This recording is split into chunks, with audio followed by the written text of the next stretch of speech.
You know what, man? We screwed up. We could have made a really easy jack-o'-lantern this year. Like how? Our jack-o'-lantern was just a face. Yeah, but we could have just carved a big number 3 into it. Let's go! Good. We all feel good. Stop! Never gets rusty! What am I doing? Into my kitchen! Producer Drew, can you fix all this?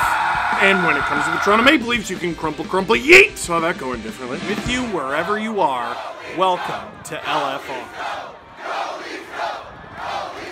Ew! Leafs lose 6-3 to the Ottawa Senators.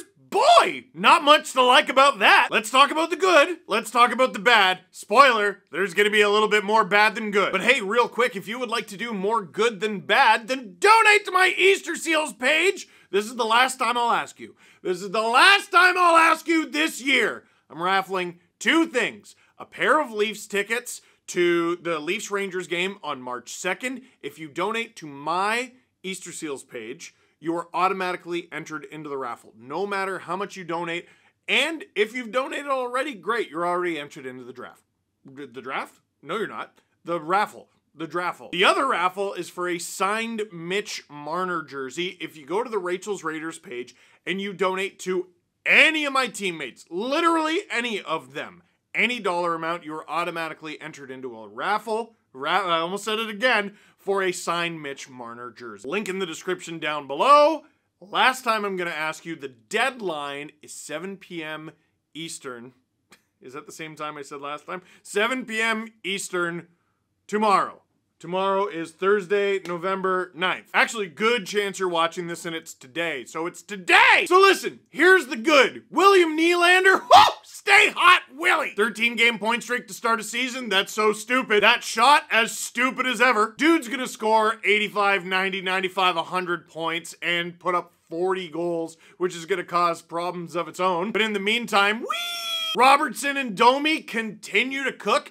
Is it Nyes with Domi? Is it Robertson with Domi? It's just put Domi with guys who can score. He's a playmaker. Whether he's in the middle or on the wing, he's a playmaker. Yeah, no, just banish him to align with David Kampf. Why do we have to scream about that for 2 weeks for it to immediately work when they changed it? And Tyler Bertuzzi, his first even strength goal as a Leaf. Listen. It's wild, it's borderline unacceptable that it took that long for him to get his first even strength goal as a Leaf. But Sheldon Keefe, last game, after really letting him have it, keeps him on that second line with Tavares and Nylander. He's pretty good, doesn't achieve much, but the effort was definitely elevated. He played noticeably better. This game against Ottawa, I thought was another step in the right direction, and it's not just because he scored, but funny enough, his efforts led to him scoring. And it was a huge selly. You could tell it meant a lot to Tavares, to Willie. These guys want to get Tyler going. They know he's not a bad player. He's just been cosplaying as one for some bizarre reason. Again, he had 10 points in 7 games with the Preds. So those things are all good. I thought Nyes continued to look good with the top line. He took his second penalty of the season for just simply being larger than his opponent. But that is where the good news stops. If we tried to fire that fourth line into the sun, they'd miss. And the D. What's the D? First things first, before we open up on the D, because, like, listen, with Joseph Woll having his first bad game of the season, and it was his first bad game of the season, we can be relatively confident, based on what we've seen out of Joseph Woll, that that's not going to be a trend. But it was his first bad game, that one that sort of squeaks under his pad. He had another one that sort of did that, and obviously, if you're a goaltender, tend the goal! He allowed 2, maybe 3 goals that he really shouldn't have. Like, that game was a game that was even for the vast majority of it until it completely kerploded. And even though Joonas Korpisalo didn't look very good, Woll, I don't know if Korpisalo was better, but Woll definitely wasn't. But I'm not going to carve him. I'm not going to carve him. And you know why? Because Woll has been fantastic. From the beginning of the season, he's been fantastic. And he's been winning because he's fantastic. One bad game does not mean one bad goalie. The defense, oof, man! Like Timothy Liljegren, I've never seen a guy move up the lineup so fast by not playing. Jake McCabe should possibly be nominated for the Norris. Like, he should at least get votes. And I mean, the #1 guy who we're all ranting about is John Klingberg, and it's not unfair. We ought to be. Listen, the first 6 games of John Klingberg as a Toronto Maple Leaf were what we expected. There was some good, there was some bad. The bad outweighed the good. He had a couple games where we were like, gosh, he doesn't know what to do in his own end. But he ran the power play so well, and he was able to generate offense. He's an offensive defenseman. We know the deal. He's going to make mistakes. He's going to be irresponsible at times, but the payoff should hopefully outweigh the negative. What if I told you that John Klingberg has no goals and 5 assists this season, and all 5 of those assists came in the first 5 games of the season? He has gone 8 consecutive games, 0, 0, 0, 0, 0, 0, 0. I ran out of breath before I got to 8-0. And he ran out of breath before he got back to his own goalie. What was that? Dude, he's going backwards, and like, it's not like where you see a guy like toe pick, or like they're going really fast and like they're doing backwards crossovers and like their feet get caught up. Klingberg just kind of fell down like an old tree in a windstorm. And what happened after he fell down? Dude, I want to take this picture to the community center and put it in a bin called Lost and Lost. What is this? What is this? How come? What are any of you doing? Any of you? Like what? Like none of them are in the right spot, and they don't know where the puck is. Uh-oh, like that seems bad, eh? Like, listen, Giordano had a pretty bad night too. He was a -3. No one looks good on this play. Like, Max Domi could be a bit better here. Klingberg is utterly lost. Utterly lost. Like, okay, the Leafs have 2 more games left before they go to Sweden. And they shouldn't trade Klingberg before they go to Sweden because it's mean. But also, if someone calls you and makes you that offer, like, dude, he's terrible. Like, listen, look down at the video. You know how it says LFR 17? This video series is called LFR. That's Leafs fan reaction. This is the 17th season of LFR. I've covered some really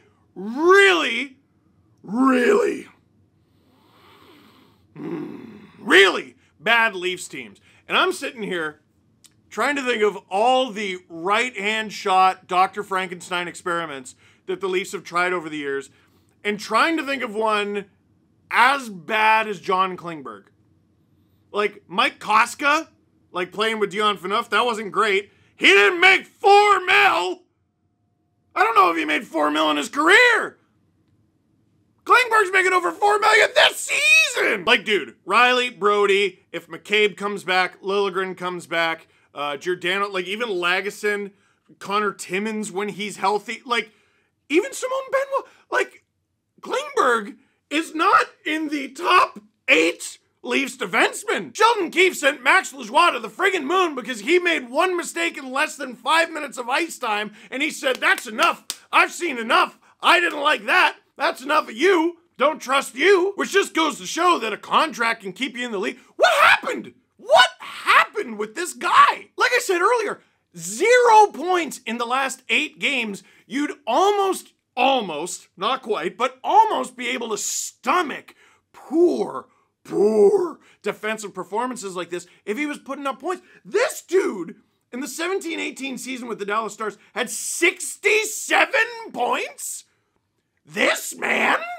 And he only had 8 goals that season. In 4 other seasons, including as a rookie, he had over 10. 11, 10, 13, 8, and he took a break with 67 points, followed by another 10. Actually, I'm wrong. He's done it 5 times. He did it last year. He had 8 with the Ducks and 2 with the Wild. 8 plus 2 is 10. I'm good at math. And now it's this Timber.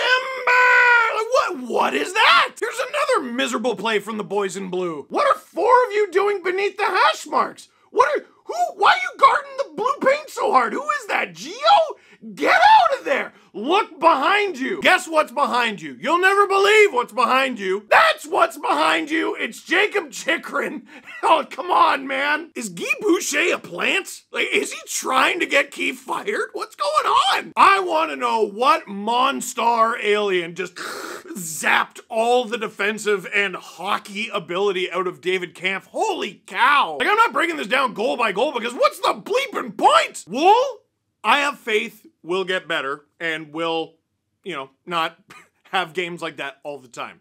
The offense, I actually feel, is starting to hit its stride because now they don't have to depend on the core four all the bloody time. They have 3 lines who can score. Are they going to goof up sometimes? Yes. Are they going to score? Also, yes. Try to score more than the other team. It will help you score more than the other team if you had an NHL D-core. Like, I think Morgan Rielly's actually playing, like, pretty well, man. Dude, this core stinks. And now it's funny because there are actually 8 really important points up for grabs over the next, like, week and a half. Here are the Leafs' next 4 games.